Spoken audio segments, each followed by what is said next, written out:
Yesus, tetapi kemudian Tuhan ada di dalam ruangan ini. Kami menikmati kuasa daripada Allah yang Maha Besar yang akan membentuk hidup kami sesuai dengan apa yang Tuhan rencanakan bagi kami.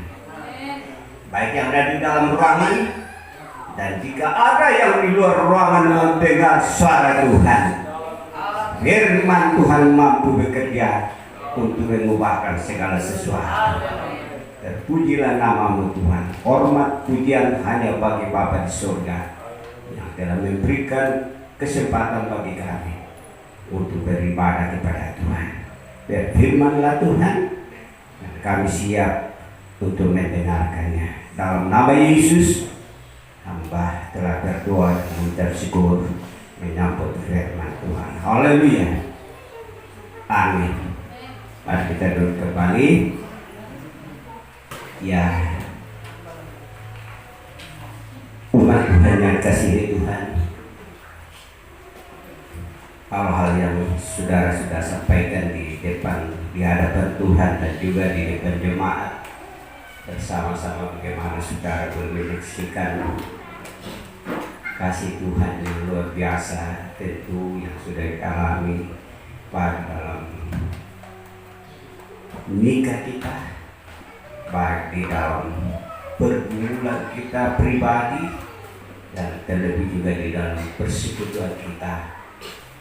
Kita akan rasakan terus bagaimana kuasa Allah itu akan dinyatakan, dan tentu sejalan itu Tuhan tidak tinggal diam, tetapi Dia akan selalu mendorong kita dengan firman-Nya. Ya, saudara, ketika bangsa Israel mau memasuki berjalan dari Mesir menuju ke tanah Kanaan, maka ada seorang pemimpin yang memberikan kuasa atau kekuatan untuk menuntun mereka, dan apa yang mereka ikrarkan di dalam hati mereka Dia sampaikan kepada umat Tuhan, yaitu bangsa Israel. Ketika mereka sudah memiliki tanah Kanaan, satu pesan yang hamba Tuhan itu sampaikan, yaitu Yosua, bahwa sekarang pilihlah kamu kepada siapakah kamu akan menyembah dan beribadah. Jadi dia kumpulkan semua umat Tuhan bangsa Israel yang sudah memasuki tanah Kanaan itu, ya, karena tanah yang tempat yang mereka masuki itu di dalamnya banyak penyembahan berhala. Dan Yosua menyampaikan suatu komitmen kepada bangsa Israel, bos, hari ini pilihlah kamu kepada siapakah kamu mau menyembah dan beribadah.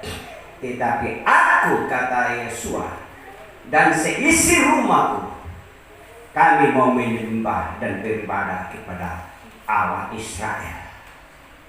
Dan semua mengatakan amin. Puji Tuhan. Dan berkaitan dengan itu, saudara yang kasih Tuhan, ya, sebelum ada sesuatu yang saya akan bagikan kepada Bapak Ibu untuk menjadi renungan, dan kami juga terima ini dan kami teruskan kepada Bapak Ibu. Saya bersama istri, anak-anak juga menyampaikan selamat pagi. Shalom. Ya, puji Tuhan. Ya, kita masih semangat saudara ya. Puji Tuhan. Karena memang ada banyak tempat dari pembicara dari mimbar sudah semangat, tapi dibawakan suam-suam kukus.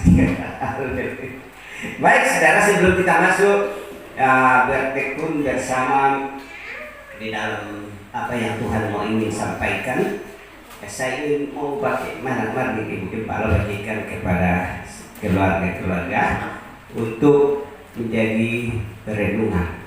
Ini hasil dari KKR yang besar yang terjadi di Indonesia. Ya, ini adalah tentang kitab Yosua. Ya, Dulu kalau kami pergi mengikuti KPPM itu atau ya apa KPPM itu ya kebaktian persekutuan pengajaran mempelai. Setelah selesai itu ada buku dikasih sebagai buku panduan kita untuk semakin meyakini firman Tuhan, dan itu diberikan tujuannya untuk dibaca bukan untuk disimpan, saudara ya. Ya, jadi ya kalau sudah dibagi begini jangan dulu langsung itu yang jadi perhatian.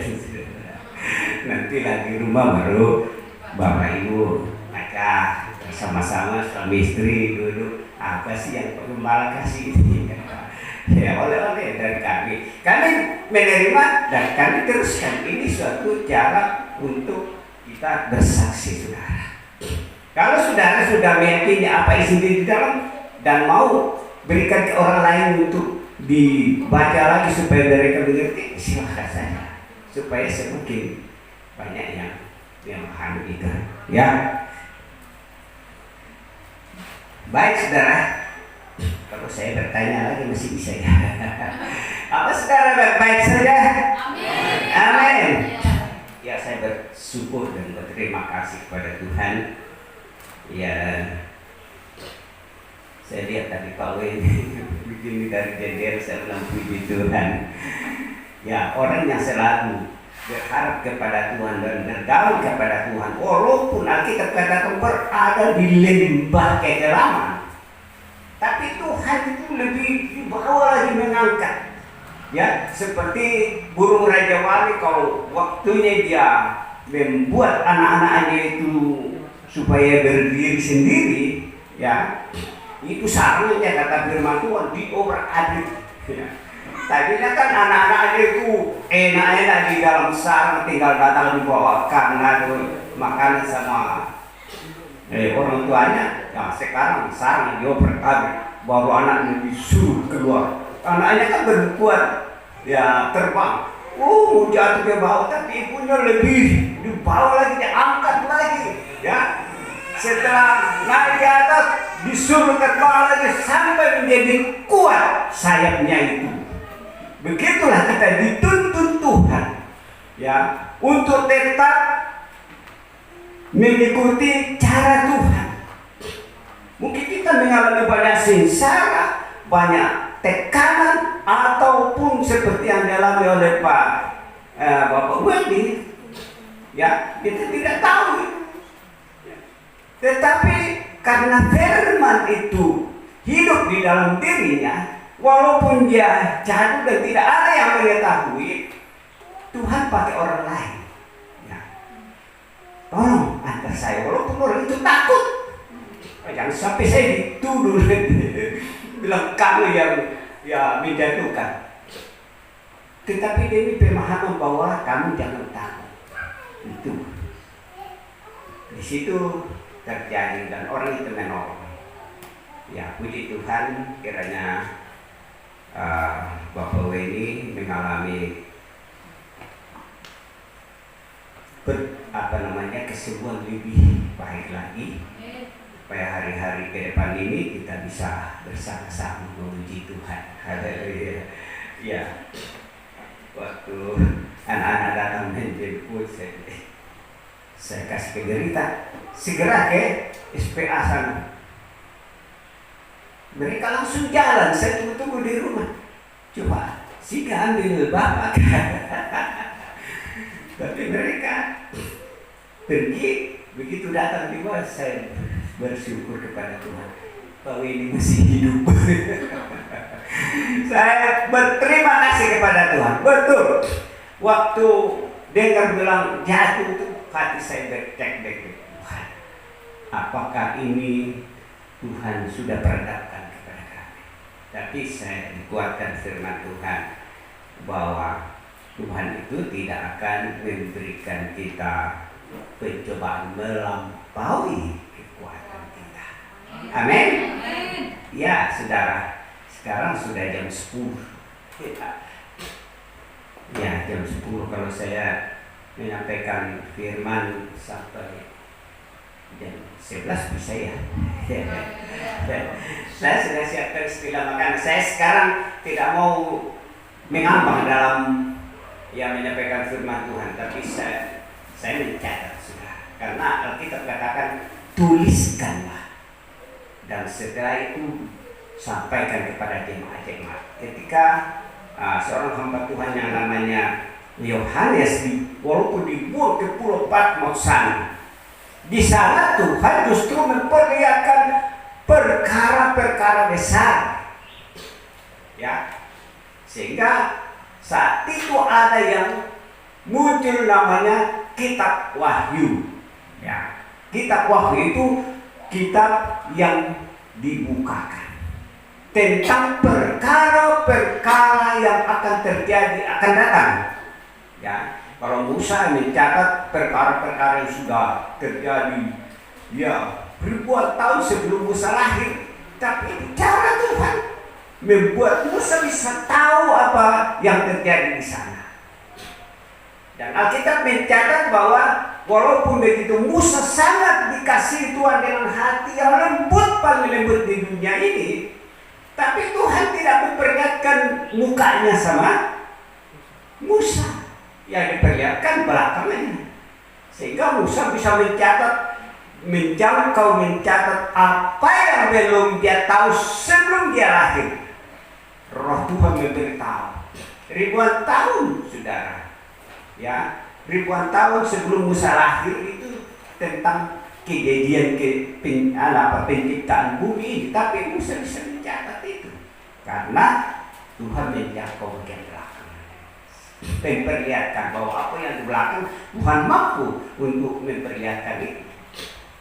Nah, lalu bagian depannya siapa yang diberi tugas untuk bisa melihat daripada Tuhan? Itu Yohanes.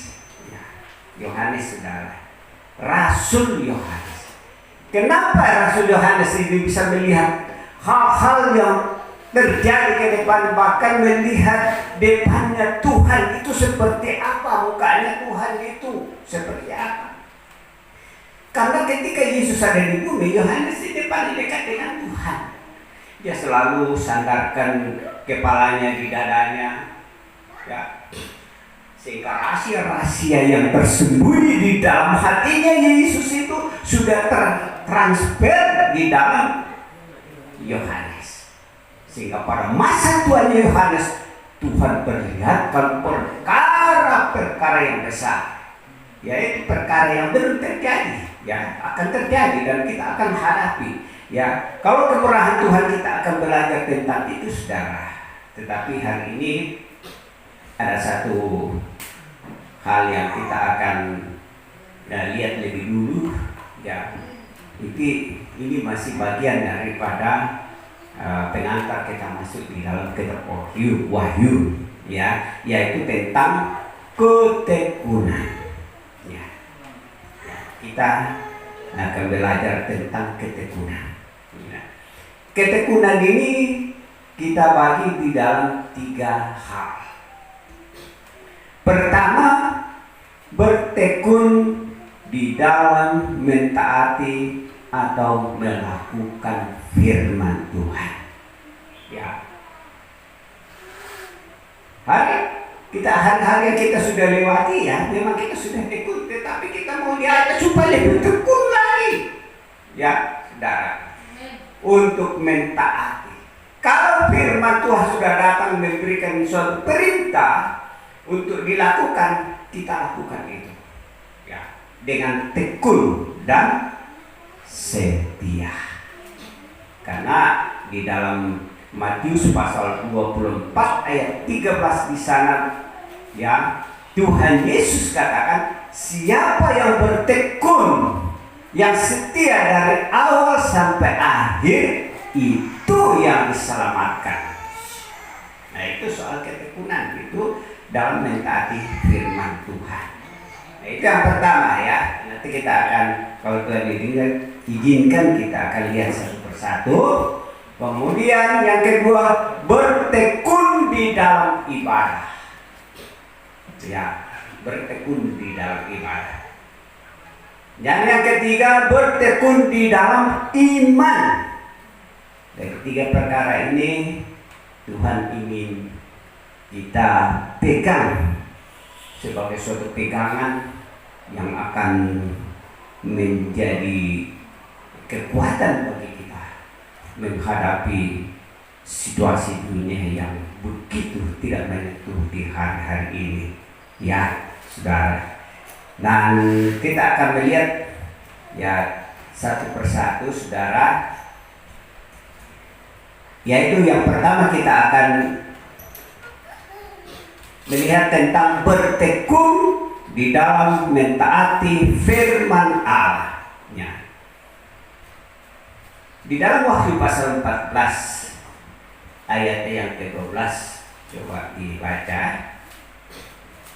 dikatakan bahwa yang penting di sini, ya,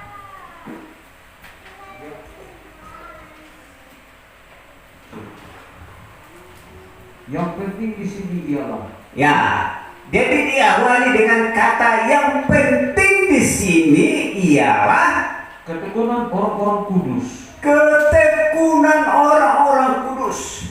Kita ini sudah menjadi warga orang kudus, warga kerajaan yang kudus, ya. Karena itu kita harus mengerti tentang hal ini, yaitu yang menuruti perintah Allah dan iman kepada Yesus. Ya, menuruti perintah Allah dan beriman kepada Yesus. Ini yang kita harus tekuni di hari-hari ini, saudara. Ya. Inilah ketekunan orang-orang kudus yang mentaati perintah Allah dan punya iman kepada Yesus. Siapa Yesus itu? Itulah utusan Tuhan. Ya. Dia menyandang sebagai ya kapasitasnya sebagai anak, dan tugasnya itulah menebus umat manusia dari dosa, ya, untuk menyelamatkan jiwa kita. Jadi yang ditebus saudara jiwa kita, itu bukan dosa yang ditebus. Ya, untuk apa itu dosa mau ditebus? Tidak ada. Yang ditebus Tuhan dari hidup manusia itu adalah jiwa kita supaya diselamatkan. Ya, itu yang benar, ya saudara. Dan kita akan melihat beberapa ketekunan di sini di dalam 1 Timotius. Ya, alangkah indahnya seandainya Bapak Ibu ada catatan-catatan. Kalau bisa saya akan, ya nanti kalau Tuhan izinkan ada bulletin kalau bisa, sehingga apa yang saya sampaikan di sini kita bisa bagi lagi untuk bisa direnungkan lagi di rumah, ya, supaya ayat yang telah disampaikan, firman yang disampaikan tidak langsung hilang begitu saja, saudara. Ya. 1 Timotius 4 ayat 13 sampai dengan yang ke-16. Coba baca saja dulu. Sementara itu, Ya. sampai aku datang, bertekunlah dalam membaca kitab-kitab suci. Iya, pertama bertekun di dalam membaca kitab-kitab suci. Sangat penting bagi orang-orang percaya, umat Allah yang disebut gereja Tuhan, yang juga disebut sebagai domba-domba Allah, umat pilihan Allah, untuk bertekun di dalam membaca kitab-kitab suci. Kemarin saudara kami ditanya di sekolah Alkitab, siapa yang sudah pernah selesai membaca ya Alkitab? Ya, saya tidak berani karena saya juga belum pernah sampai selesai membacanya, saudara. Tetapi ada yang sudah berulang-ulang selesai membaca dari Kejadian sampai Wahyu. Ya, saya dalam pikiran saya, ya Tuhan, seandainya saya yang membaca saja dan membaca saja tanpa pengertian, ya ini Tuhan sebagai untuk membaca seperti koran saja. Tetapi apa yang Tuhan mau ingin saya mengerti, Tuhan tunjukkan itu untuk saya bisa membaca dengan tekun melalui kitab-kitab para nabi, ya saudara. Ya, dia bertekun untuk membaca kitab-kitab suci. Itu tujuannya itu apa itu? Dalam membangun dan dalam mengajar. Ya, Jangan lalai dalam mempergunakan karunia yang ada padamu, ya, yang telah diberikan kepadamu oleh nubuat dan dengan penumpang tangan sidang penaktua. ya. Perhatikanlah semuanya itu. Perhatikan semuanya itu. Ya, Hiduplah di dalamnya supaya kemajuanmu nyata kepada semua orang. ya, Awasilah dirimu sendiri dan awasilah ajaranmu. ya. Diakhiri dengan awasi dirimu dan awasi ajaranmu. Ayo. Bertekunlah dalam semuanya itu, karena dengan berbuat demikian engkau akan menyelamatkan dirimu dan semua orang yang mendengar engkau. Bisa itu dibuka saja supaya jelaskan. Oke, baik, tidak apa-apa ya. Jadi yang penting Bapak sudah tahu bahwa ini ada di dalam 1 Timotius pasal 4 ayat 13 sampai 16. Itu mengajar kita bertekun untuk membaca kitab-kitab suci. Ya, ada manfaat kalau kita membaca kitab suci itu. Ya, tujuannya adalah untuk membangun iman Bapak Ibu yang selalu membaca kitab suci.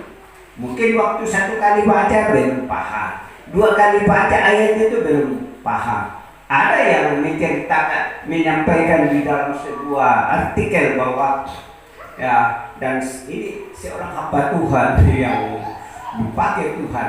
Nah, saya membaca, sudah mau 100 kali saya baca, belum juga mengerti saya. Tetapi ketika ke 101 saya membacanya, langsung Tuhan buka seperti membuka layar. Ya, itu dia.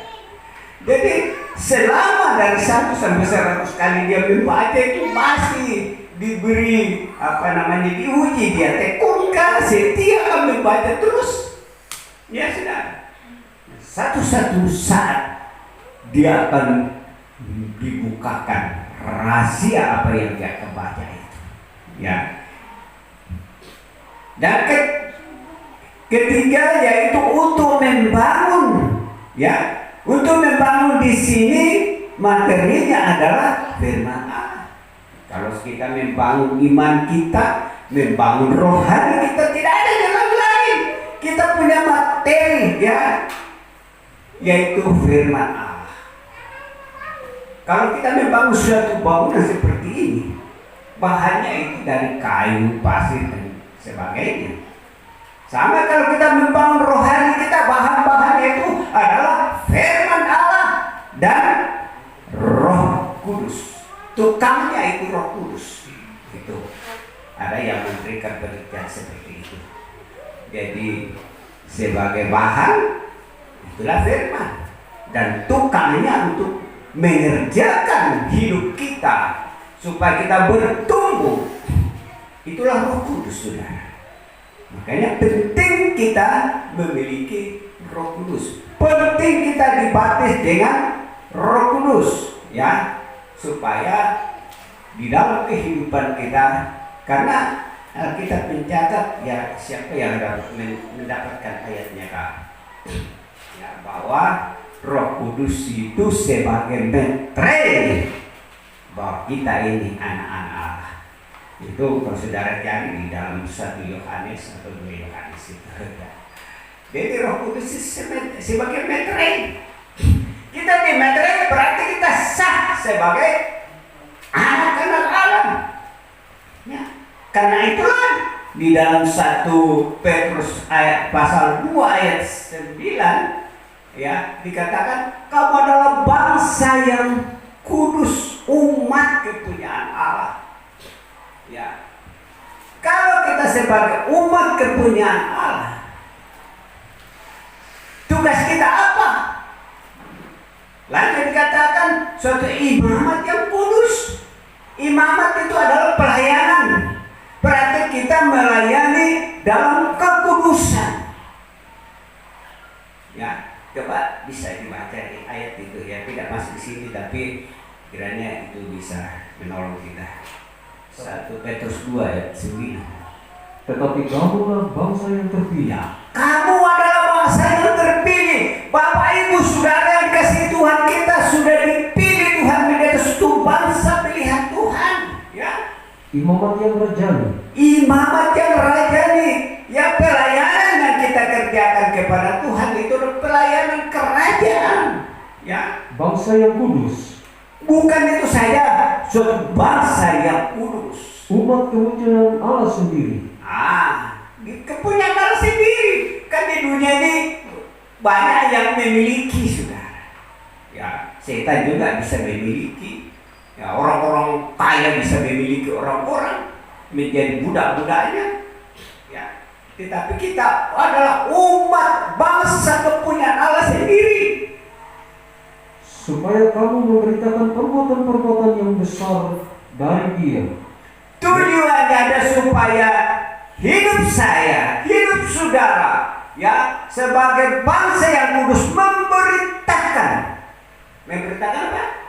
Perbuatan-perbuatan yang besar dari Dia. Perbuatan-perbuatan yang besar dari Allah. Apa itu perbuatan yang besar? Ya, kita boleh bersaksi pertolongan Tuhan kami alami. Saya begini dan pertolongan Tuhan saya alami. Tapi kesaksian-kesaksian sudah nyata. Karena itu Roh Tuhan itu sangat penting menguasai hidup kita, karena itu yang memberi hikmat. Ya, bagi Bapak dan bersaksi tentang bagaimana Roh bekerja di dalam hidup. Ya, kita berjalan dengan hikmat Tuhan. Kita tidak terlalu memburu sesuatu seperti ya istilah namanya itu ya. Seperti memburu sesuatu yang jangan sampai orang lain yang dapat baru saya tidak dapat. Apa yang kita sedang rindukan, kita kan sudah sampaikan kepada Tuhan. Bapak Ibu tukang ojek sudah berdoa, Tuhan hari ini saya mau keluar dengan motor ini, lindungi motor ini, berkati Tuhan, Engkau mengirim orang-orang yang Engkau utus untuk membawa berkat ke saya, dan saya akan berjalan dalam ketenangan. Maka Tuhan pasti jawab itu. Dalam hati sudah tahu, Tuhan sudah tahu itu. Ya, karena itu tidak bisa kita terlalu buru-buru seperti mengejar ya apa yang tidak perlu kita harus lakukan itu. Semua itu Tuhan sediakan. Makanya Tuhan ya yang kita puja itu adalah Tuhan yang Maha Besar. Nah, saudara, ya. Karena orang yang selalu berpikiran dan berpandangan yang harus, wah saya harus begini, kok begitu bisa memiliki. Ya, tetapi itu pikiran orang kaya ya. Saya sudah belajar juga tentang itu. Kalau orang kaya itu dia pikirkan, anunya si A coba jadi milik saya, di sana coba menjadi milik saya. Ya. Saya bersaksi sedikit saudara ya, sebelum kita ya biar ini banyak ini makanan saya siapkan, tapi ada kesaksian sedikit saudara. Ya, keluarga saya di kampung ini waktu mulai kaya, waktu menanjak itu usahanya, dia bilang saya itu tidak bisa tidur. Saya bilang, kenapa kok tidak bisa tidur? Bagaimana saya tidak mau, bagaimana saya mau tidur? Dan saya hanya memikirkan itu, coba kerbaunya si A itu pindah ke saya, si kekayaannya si A itu pindah ke saya. Jadi itu yang saya pikir terus, saya tidak bisa tidur. Ya. Satu saat usahanya itu kolaps, habis karena dia main judi. Dia bilang, kau masih bisa tidur? Wah, puji Tuhan, dia masih bisa bilang puji Tuhan. Justru saya miskin ini, saya bisa tidur. Itu kebalikan saudara. Rupanya kekayaan itu membuat kita tidak bisa tenang. Ya, kalau kekayaan itu didapatkan dengan tidak jujur. Ya. Tetapi ada kekayaan juga didapatkan dengan jujur membuat orang tidur. Ya, Abraham itu orang kaya, bisa tidur dengan nyenyak, dia bisa mempersembahkan kepada Tuhan apa yang dia perlu persembahkan, bahkan sampai anak tunggalnya dia persembahkan kepada Tuhan. Ya, itu orang kaya. Dia tidak pikirkan, wah coba ini hartanya Mesir ini pindah semua ke saya. Tidak, saudara. Tetapi setiap Abraham mau melakukan suatu, entah itu mau perjalanan atau apa, selalu dia tanya Tuhan dulu. Ya. Dan Tuhan memberikan jalan keluar. Ini suatu pelajaran bagi saudara dan saya. Setiap kita mau melakukan sesuatu, berdoa, tanya Tuhan, Tuhan hari ini saya mau bekerja untuk apa? Saya mau diberkati Tuhan atau tidak? Tetapi kalau kita sampai ke dalam hati nurani yang bersungguh-sungguh di hati Tuhan sudah ada janjinya di dalam Yeremia berapa itu? 33 ya. Ayat berapa? Ayat 25 kan? Ulangan. Ya, Ulangan 25 ayat 23 kalau tidak salah.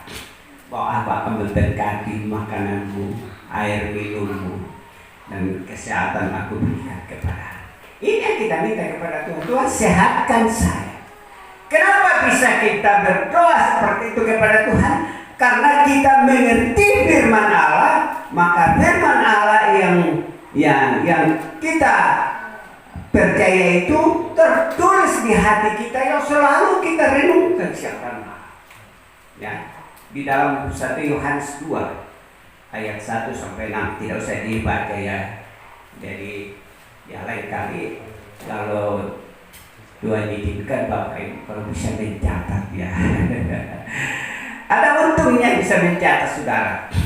Saya mencatat apa yang saya sampaikan ini berita yang sudah saya dapatkan tahun 1995 yang lalu. Buku saya masih ada di rumah, masih bagus saudara. Catatan saya bagus waktu itu.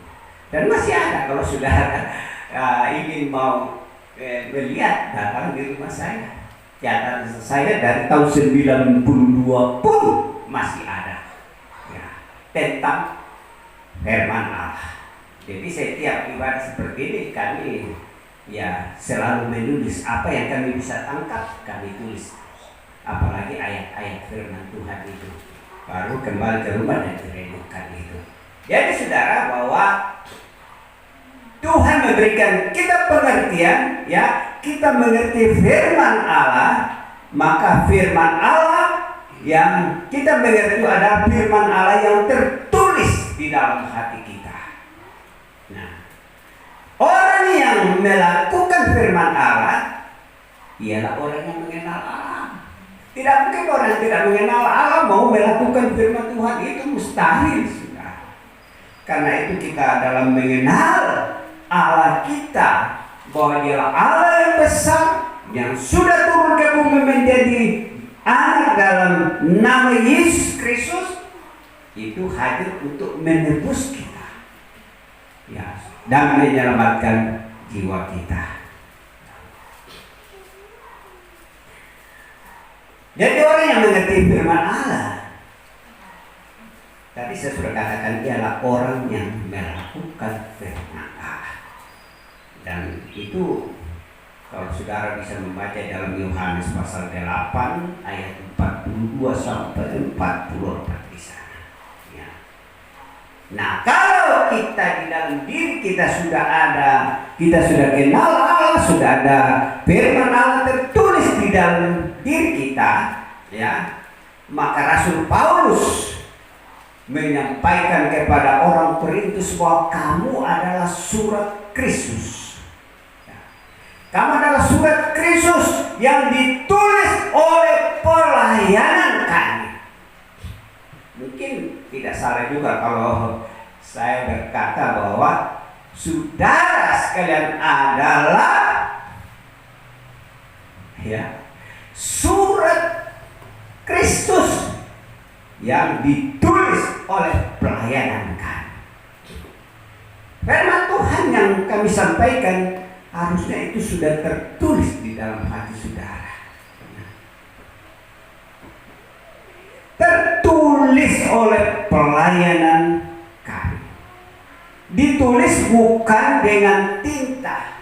Jadi tidak, kalau saya mencatat begini saudara, ya saya pakai tinta menulisnya. Tetapi kalau firman Allah yang saudara dan saya dengar, ditulis bukan tinta, tetapi ditulis dengan Roh Allah. Ya, sehingga tidak bisa keluar dari hati saudara. Ya, kalau Roh Allah ada di dalam diri kita, dalam hidup kita, ya. Ditulis dengan Roh Allah yang hidup, bukan pada roh batu seperti zaman Musa dulu, ya, tetapi pada roh daging. Selama kita hidup, firman ini ditulis dalam hidup kita, dalam daging kita, yaitu di dalam hati saudara dan saya. Ya, kalau firman sudah tertulis di dalam hati kita, nah, apa yang kita akan alami di dalam kehidupan kita? Ya, tentu kita berkata, dan firman sudah berkata dalam Yohanes 8 ayat 47, bahwa barang siapa berasal dari Allah, ia mendengarkan firman Allah. Ya, yang mendengar firman Allah itu orang yang sudah ada firman tertulis di dalam hatinya. Biar itu tiap hari di gereja atau paling rajin di gereja, tetapi kalau firman Allah tidak tertulis di dalam hidupnya, di dalam hatinya, tidak akan mungkin dia memuliakan Allah. Tidak mungkin mendengarkan firman Allah. Contoh saudara, Tuhan Yesus memilih 12 murid. Ya. Bukankah Tuhan sendiri yang memilih 12 murid itu? Tetapi ada satu murid yang firman Allah disampaikan, firman itu tidak tertulis di dalam hatinya, yaitu Yudas Iskariot. Yang tertulis di dalam hatinya itu adalah uang, bagaimana menggunakan uang ini supaya berkembang dan berkembang terus. Ya. Bahkan dipercaya Yesus sebagai bendahara. Dia tidak manfaatkan kepercayaan Tuhan itu dengan mengerti firman Allah. Sehingga pada akhirnya apa? Yudas mengkhianati gurunya, menjual Tuhan. Ya. Dan akhirnya apa? Dia tidak masuk di dalam pemeterian sebagai rasul-rasul yang akan menghakimi dunia pada akhirnya nanti. Itu. Nah, mungkin saudara bertanya, kapan kita berasal dari Allah? Ya. Jadi memang orang yang berasal dari Allah itu yang bisa mengerti firman Allah. Ya. Saudara berasal dari Allah sejak kita menerima Roh Kudus. Ya. Karena Roh itu yang memberi hidup, daging ini tidak ada gunanya, saudara. Kalau saudara membaca di dalam Roma pasal 8 ayat 1 sampai seterusnya itu, maka di sana pun ada yang berkata, siapa yang tidak memiliki Roh Kristus, dia bukan milik Kristus. Maka itu penting sekali saudara, kita memiliki Roh Kristus.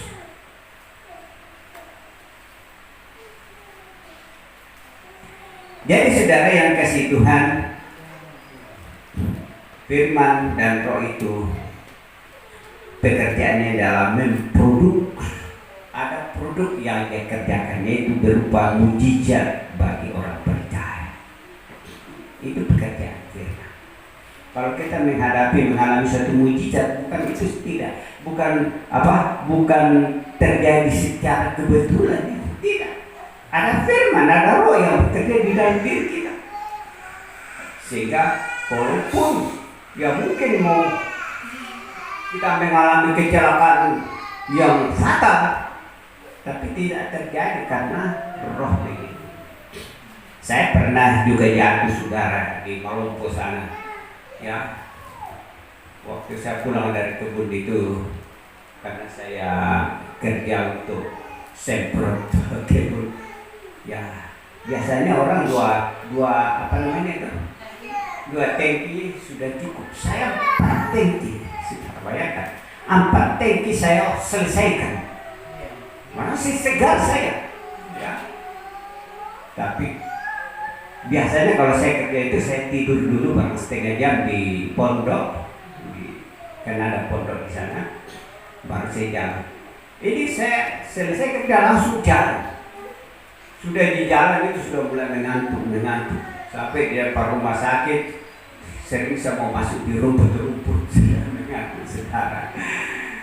Tetapi waktu sudah sampai di Malompo, yang di depan apotek apa itu namanya? Firdaus, sudah hilang sama sekali. Tidak ada lagi pikiran. Sehingga di motor untuk tidak ada orang motor tak kikis di trotoar, terus saya lempar di atas trotoar. Untuk trotoar itu ya sudah ditimbun dan sudah ada rumput-rumputnya. Dan kemudian saya pakai helm saya tertutup begini. Jadi muka saya terseret begini di rumput itu, saya aman karena tertutup sudah. Jadi kalau pentingnya Bapak Ibu yang suka pakai ojek ya seperti Pak Aris itu harus pakai helm ya. Ya, itu suatu peringatan kepada saya sendiri dan saya peringatkan juga kepada saudara untuk berhati-hati dan melakukan itu karena itu satu keamanan bagi diri kita sendiri. Dan juga kalau ada orang dibonceng, suruh dia pakai helm karena kita tidak tahu apa yang terjadi. Ya, tapi itu salah satu cara untuk melindungi karena ini kepala ini paling rawan. Nah, banyak orang itu jatuh di sininya terbentur. Kalau seperti Pak W ini masih bagian depan ini masih aman. Tapi kalau yang ke belakang ini itu sudah susah. Ya, ini otak kecil di sini. Itu yang kita jaga. Ya. Jadi sekali lagi siapapun kita, saudara, kalau naik motor upayakan pakai helm. Ya. Saya di rumah saudara, ya memang saya disiplin tentang itu. Biar itu ya pergi ke kios mungkin tidak sampai ke sejauh ke rumahnya Pak Yonatan, tetap saya pakai helm. Pakai helm, pakai masker. Ya, karena ini protokol kesehatan sampai hari ini masih digalakkan dan masih tetap digalakkan. Karena itu kita harus tetap ikuti aturan pemerintah. Kenapa kita ikuti aturan pemerintah? Karena pemerintah itu adalah wakil Allah. Ya, kalau kita belum paham kenapa pemerintah disebut wakil Allah? Ya, saudara baca di dalam Roma pasal 13 di sana diterangkan. Pemerintah itu Allah yang menciptakan. Dan apa yang diajarkan pemerintah itu kalau tidak dilakukan berarti sama saja kita tidak melakukan perintah Tuhan. Di sana dikatakan seperti itu. Ya. Jadi saudara, kalau pemerintah mengajak kita pakai helm, ya pakailah helm. Saudara, pemerintah katakan pakai masker, kemana-mana itu pakai masker. Sekarang bukan 1 lapis saja masker itu, malah sudah 2 lapis. Di Jakarta itu minimal 2 lapis mereka pakai, saudara. Ya, demi melindungi dari virus yang sedang melanda dunia hari-hari ini. Ya, puji Tuhan, saudara. Jadi tadi untuk menghadapi dan mengalami suatu mujizat dari Tuhan diproduk oleh firman dan Roh Kudus. Ya, karena itu kita semua jemaat Allah yang ditetapkan Tuhan, kita harus tetap satu. Ya, mau saudara? Ya, saya mau tanya dulu. Apa mau saudara kita mau bersatu? Ya, jangan langsung ada, tanya dulu mau bersatu itu apa. Nanti kalau saya katakan bersatu kita pergi tumbuh orang di sana ya. Jadi dengar dulu ya, itulah satu dalam Tuhan. ya. Nah, di sini ada beberapa hal yang saya akan sampaikan, kita akan bersatu tentang itu. Ya, semua orang atau semua jemaat tetap bersatu dalam hal apa? Pertama, bersatu dalam iman. Iya. Kita harus satu dalam iman. Ya. Mempercayai setiap firman Allah yang disampaikan bahwa itu adalah Allah yang sedang berbicara. Walaupun di sini Tabius yang sedang berbicara, tapi yang punya firman adalah Allah. Jadi seolah-olah Allah itu sedang berbicara kepada kita yang perlu kita imani, saudara. Ya, ya bukan itu saja. Kemudian satu roh. Kalau dalam satu jemaat persekutuan seperti ini kita satu roh, tidak ada sesuatu yang sulit kita kerjakan. Semua akan berjalan dengan baik. Roh itu membuat pikiran kita bekerja bersama-sama. Ya, satu roh. Roh apa? Roh Kudus. Ya, karena banyak roh sudah ada. Ada roh kudus, ada roh daging, ada roh setan. Ya, jadi kita harus pahami roh apa yang ada di dalam diri saya. Ya, apakah roh kudus atau roh setan atau roh daging? Roh daging itu selalu suka memberontak. Ya, kalau diarahkan kepada ya apa namanya, kalau orang itu melakukan kesalahan baru ditegur, roh daging tidak akan terima. Tetapi Roh Kudus terima sebagai suatu didikan, saudara. Haleluya. Ya, bukan itu saja. Satu dalam baptisan, yaitu dibaptis dalam nama Tuhan Yesus Kristus. Sebab itu orang yang melakukan dosa dan bertobat harus dibaptis kalau mau selamat. Kalau tidak mau selamat, ya silakan keliaran di dunia mana saja. Tetapi keselamatan itu hanya bisa diterima di dalam Kristus Yesus yang memberikan kita iman, rohnya kepada kita sehingga kita masuk di dalam baptisan. Apa itu baptisan? Baptisan itu berarti kita mengambil bagian di dalam mati dan bangkit bersama Yesus. Haleluya. Ya, kita tidak lagi disalibkan seperti Yesus dipaku di atas salib seperti yang biasa dilakukan di negara mana ini, di tetangga kita di atas ini, Filipina. Ya, ada orang yang memang disalib, dipaku tangannya betul. Ya, dan bahkan sebelum hari-hari Paskah itu mereka berlomba-lomba bermohon, saya. Orang-orang yang melakukan kejahatan pun mau disalib.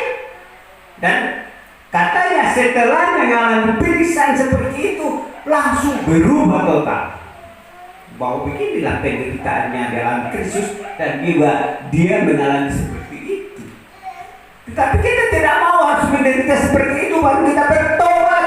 Bertobat itu datang saja mengaku dosa, percaya kepada Yesus dan diselamatkan. Jadi siapapun kita, kalau kita datang dan mengaku dosa kita kepada Yesus, sebesar apapun dosanya itu, Tuhan pasti hapuskan dengan darahnya dan kita diselamatkan. Haleluya. Ya, bukan itu saja. Ya, satu di dalam pikiran.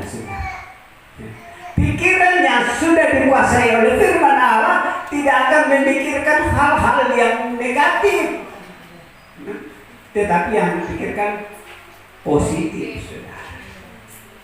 Ada yang mungkin sakit, dia sakit, pikirannya sampai kita kunjungi di sana. Ya, jadi tidak ada kecurigaan satu sama yang lain. Kalau kita satu di dalam pikiran, memikirkan pikiran itu seperti yang dimiliki oleh Kristus. Ya, karena itu seperti dikatakan di dalam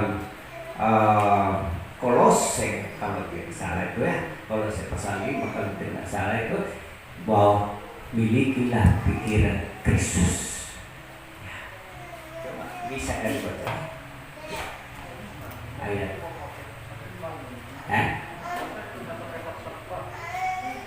Kalau saya pasal coba lihat di mana itu pikiran Kristus.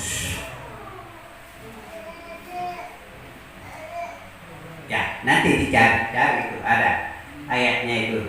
Ya, siapa di dalam Kristus Yesus harus memiliki pikiran Kristus di dalam dirinya. Pikiran Kristus itu apa?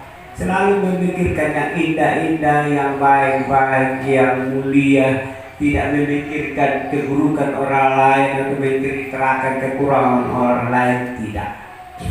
Tetapi yang dipikirkan adalah hal-hal yang mulia, yang indah-indah, saudara. Itu pikiran. Kemudian satu, kasih. Wah, ini kasih ini ada banyak hal yang kita bisa petik dari situ, saudara. Ya, kalau saudara mau membaca firman Tuhan di dalam firman Allah, yaitu dalam 1 Korintus 13 dimulai dari ayat 4 itu ya menceritakan tentang hal-hal yang berkaitan dengan kasih. Ya, kasih itu dimulai dengan sabar. Ya, saya ada buku tebal itu tentang kasih itu, saudara. Tapi ya seandainya itu yang saya mau sampaikan mungkin ada berapa bulan baru bisa habis itu. Tetapi kalau umat Tuhan rindu, ya kita akan bersama-sama belajar itu. Ya, itu diuraikan satu persatu tentang apa yang terjadi di dalam ayat-ayat itu, saudara. Jadi satu, kasih. Kasih ini sangat penting. Ya. Karena itu buah roh itu di dalam Galatia 5 ayat 20 ayat 19 sampai 20 dikatakan bahwa diawali dengan kasih dan diakhiri dengan roh penguasaan diri. Jadi kita tidak, kalau kita mungkin ditegur orang jangan cepat-cepat emosi kita naik. Mungkin dalam rumah tangga ada kesalahan sedikit, tidak langsung emosi yang naik. Ya, tetapi kita harus selalu mengerti saat mana seorang ibu itu dalam keterbatasannya untuk tidak menjangkau apa yang memang kita inginkan dari pihak suami. Demikian juga sebaliknya, ya saudara. Karena itu kenapa ada namanya suami istri? Ya, istri itu menolong suami dalam segala keterbatasannya. Ya, tetapi suami kita tidak bisa otoriter di dalam rumah tangga kita, tetapi Alkitab mengatakan kasihilah istrimu. Ya, sebagaimana Kristus mengasihi jemaat. Di dalam Galatia di situ dicatat. Ya. Efesus. Ya. Jadi kita belum tidak ke sana, saudara. Jadi sudah kita lihat tadi, ya sudah berapa jam ini kan? Saya punya catatan istilah masakan saya, ya belum separuh kita makan. Haleluya. Haleluya.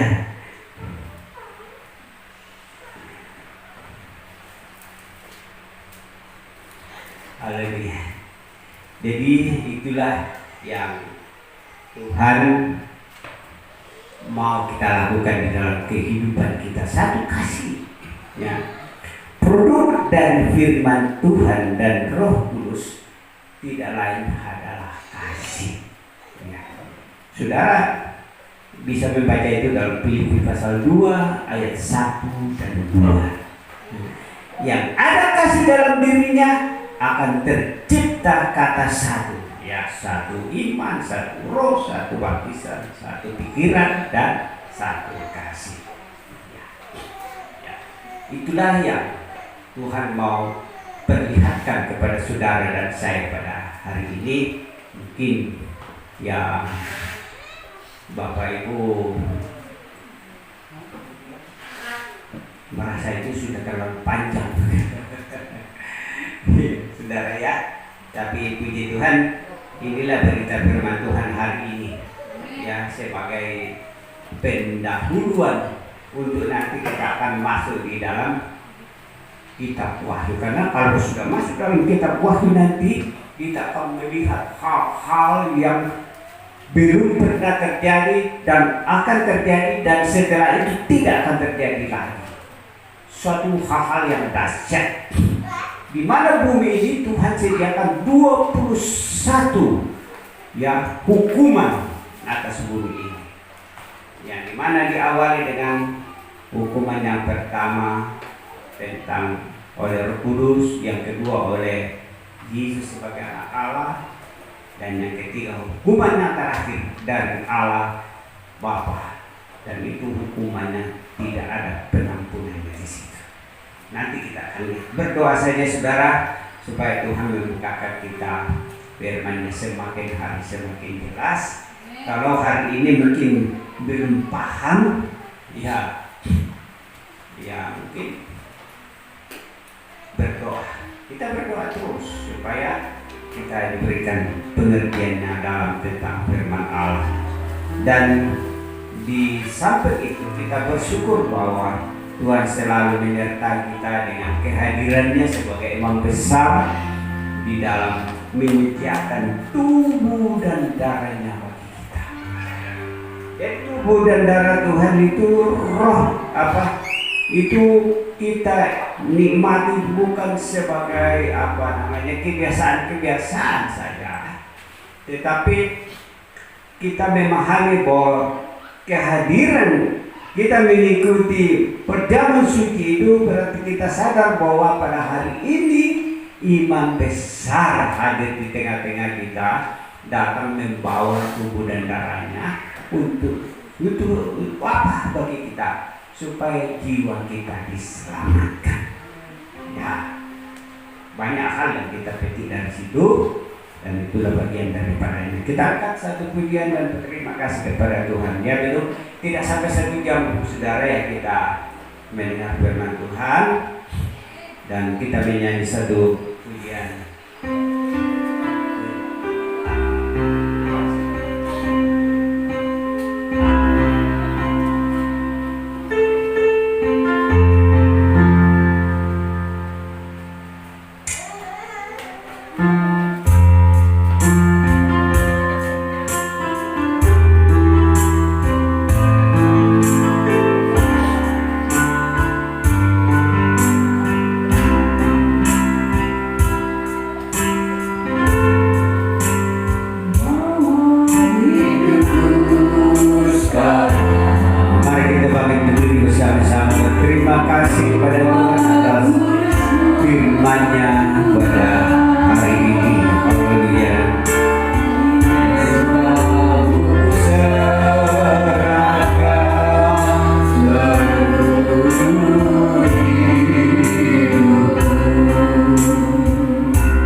agar wilayah akan bersekutu dengan tubuh yang kudus dan darah yang kudus ini. Karena itu kita persiapkan hati kita, dengarkan firman Tuhan. Kita angkat tubuh dan darah Tuhan lebih tinggi dari kepala kita.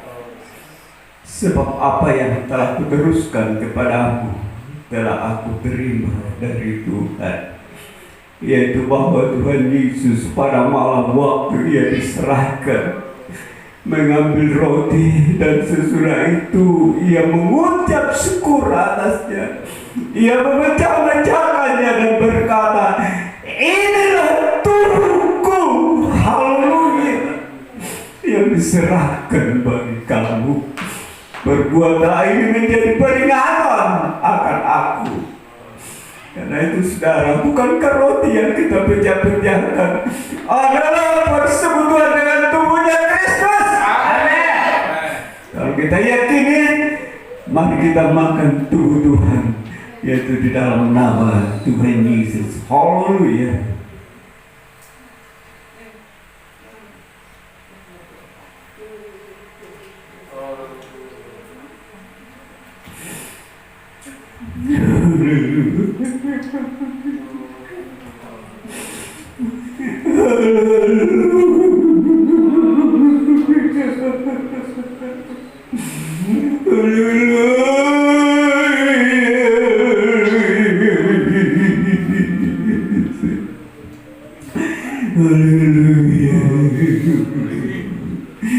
Kita angkat jauh lebih tinggi dari kepala kita. Dengar firman Tuhan.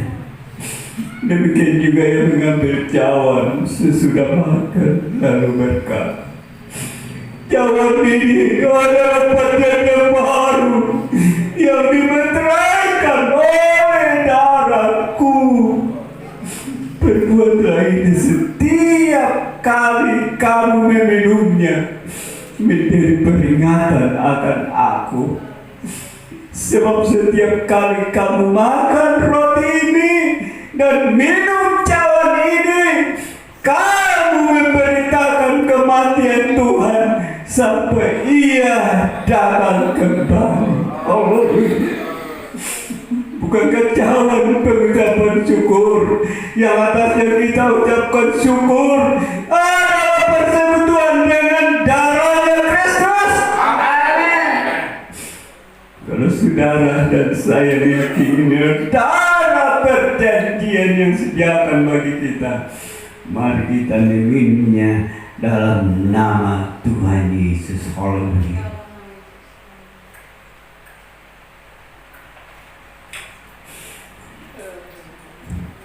Haleluya. Mari kita menyembah.